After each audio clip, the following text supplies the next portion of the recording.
on, guys? Welcome back to my channel. This is Leo's Nerd Talk, and today we're going to be talking about the original Mad Max. So let's get into that. Hi, my name is Leo, and if you guys like talking everything movies, TV shows, video game related, or just anything nerdy, you have come to the right place. And like I said, today we're talking about Mad Max. So without further ado, let's get into the review. Now, before watching this movie, my only experience with the Mad Max franchise is from Fury Road, and Fury Road is one of my favorite movies of all time. So when I was coming into this movie, I was very, very excited to see what the original one was like, and if I was going to like it up to the same par that I liked Fury Road, or even better, or was it going to be worse? So, with that being said, let's go ahead and get into the review. Now, starting off with the pros, and before I get started with that, this is a Australian film, I believe, by George Miller. This is, I think, his directorial debut, as well as it stars Mel Gibson as our main character as Mad Max, and it basically tells a story about these police force versus this kind of gang of bikers in this post-apocalyptic nuclear holocaust wasteland. In a sense, they're still a little bit more civilized than what we see kind of in Fury Road, but it's getting to that point where things are going to start going to the wasteland, and society as a whole is going to be pretty much non-existent. And I really enjoy that premise. I enjoy the story that we get here. There's not as much world building as I would hope there to be, because to be honest, I didn't know that this was already post the war and all the nuclear holocaust. I thought this was before that all happened, just because it doesn't really explain it. At least I don't think it does. I don't think it actually ever says it. I got that information from just reading the premise of the movie, and it's weird because there is some sort of world building. You understand kind of that this is a dystopian world, a distant future where things are a little bit different. The police force is a little bit different. The society seems a little off, and it doesn't tell you directly that this is past the nuclear holocaust that causes the wasteland of Mad Max. I also do enjoy the costume design, the vehicle design. They have some pretty cool vehicles, very interesting design vehicles. These are probably more Australian because this is an Australian film. But there is still some like muscle cars in there with big blowers coming out of the hood. You have Mad Max and all the police force wearing like their leather jackets and sunglasses. They got like their leather holsters and like double barrel shotguns. So the visuals are pretty fun and pretty interesting. There's a lot of cool practical effects with explosions and car crashes and things like that. And like I said, I just enjoy the just the visuals. I enjoy some of the score. It definitely has that kind of intensity when it comes to the score and soundtrack that we have here. Mel Gibson, of course, is one of the best actors of all time. I thoroughly enjoy him in this film as well. I think he does a great job for what he has given in this movie. We'll get into a lot more later about what I mean by that, but I do enjoy the overall premise, the overall visuals. It's a fun movie in a sense where if you see it as this guy's directorial debut and don't dig too deep into it, it's a fun movie where you can kind of throw on and have a good laugh. And with that being said, let's go ahead and get into the cons for me. And I said I have a good laugh because this is meant to be an action movie, but there was just so many instances of this film where I laughed and I know it wasn't supposed to be funny because things were shot weird, characters are really strange, the visuals are strange at times. The story doesn't really make sense. So unfortunately, I didn't have a good enough time with this movie where I would want to watch this movie again. I don't think I would ever watch this movie again. This movie definitely felt like someone's debut. It was very amateurly filmed. And that's no diss to George Miller because George Miller, like I said, he makes Fury Road, and that's one of my favorite movies of all time. He's made some other great movies in his career as well, but this one being his directorial debut, you can definitely sense that amateurness of the filmmaking. It kind of feels like a student film where there's so many strange cuts. There's so many story and plot lines that just doesn't make sense.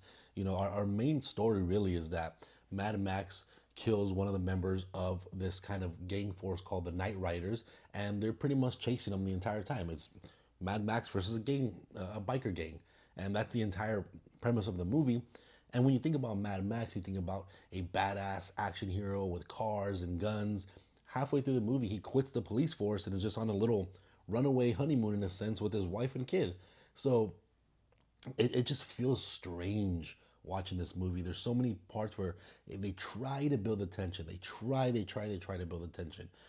But then it gets cut to like this very calming scene, and it just throws off the tension and throws off the flow of the movie. There's very hard cuts to things that don't make sense. They filmed it in a way where things that you would expect to happen just don't make sense in a sense. For an example, Mad Max is following one of the Night Riders, and he's on his motorcycle. Mad Max is in a car. He's following them on the bumper, like he is tailgating the hell out of them. There's a semi truck that comes towards them. The biker has no time to react, hits the truck face on, kills him, destroys the bike and everything. Now, about a second before this happens, Mad Max is on his bumper. But when the crash happens between the semi truck and the biker, Mad Max's car is nowhere to be found. It magically disappeared. And then when we cut back to Max, he's like down the road doing a little drift, turning around. But it's like, how did he get over there if he was just right behind the biker that got hit? So, and I don't want to bash on George Miller too much about the way he filmed this movie, about the flow of the movie. It's just those things where you're watching it, and when you watch movies for so long, you see these things instantly. You see the mistakes.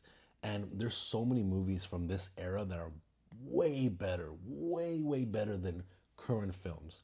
And it was just a little disappointing to see that this movie didn't, have that level that I was expecting from a George Miller film, from a Mad Max film.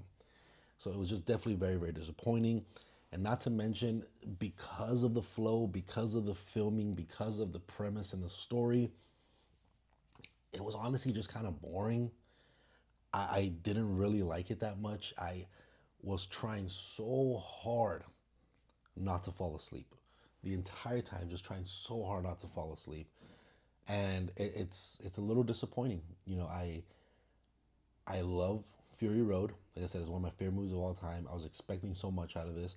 I don't know what people's perception is of the original Mad Max. I assume a lot of people out there really love this movie. So I'm sorry if you really love this movie and I'm bashing on it. It's okay if you love it. I see the ideas there. I see the potential of this story because there are moments, so many moments, where there's some tension, there's some pretty badass scenes. Like one of my favorite scenes of the movie is towards the end, literally the last like 5 minutes when he handcuffs or ankle cuffs one of the Night Riders to a car and tells them, you have this hacksaw.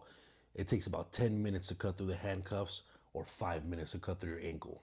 You choose. And he walks away all badass, Mad Max style. Like, I love that. That was awesome. That was such an awesome scene. And I just wish we got more of that. And I felt like this movie didn't know what it had yet with Mad Max. I don't know what the other movies kind of come out to be. I don't know how they play out not Fury Road, excuse me, Thunderdome and Wasteland. Like I don't know how those movies play out, but I feel like this was kind of like a proof of concept film, and they wanted to see if people liked it, and they're gonna do a lot better in the next couple of films, which I absolutely hope that is the case. But that being said, this movie's okay. It gets the job done. If you want to watch a Mad Max film, I don't see why you wouldn't like this movie. I also wouldn't see why you would like this movie. There's room for both sides. Absolutely. There is room for both sides, whether you like it or not, and that is totally okay. Me, it just wasn't for me. It wasn't my cup of tea. It wasn't one of my favorite movies. It's never going to be one of my favorite movies. Like I said, I don't think I will actually ever watch this again. But let me know what you guys thought about this film in the comment section down below. I'd love to hear your thoughts about Mad Max, about the entire Mad Max franchise. I will be doing a review series and ranking once Furiosa, a Mad Max saga, comes out, and do a full ranking for you guys on all of these Mad Max films. So I hope you're excited for that. Make sure to hit that like and subscribe button. And again, if you guys like talking about things, movies, TV shows, or video game related, make sure to hit that like and subscribe button. I'll see you guys on the next review. Thank you.